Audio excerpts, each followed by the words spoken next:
இதுதான் நம்ம பையன். பிடிக்க முடியாது.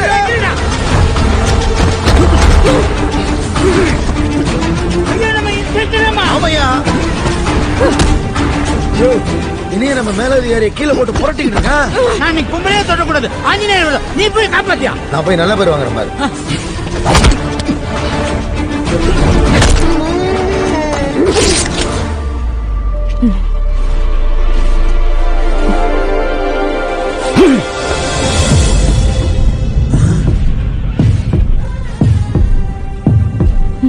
இது என்ன மாற்றம், இறைவனின் தோற்றம், இருவிழி பார்வை விளக்குகள் ஏற்றும் பெண்மையின்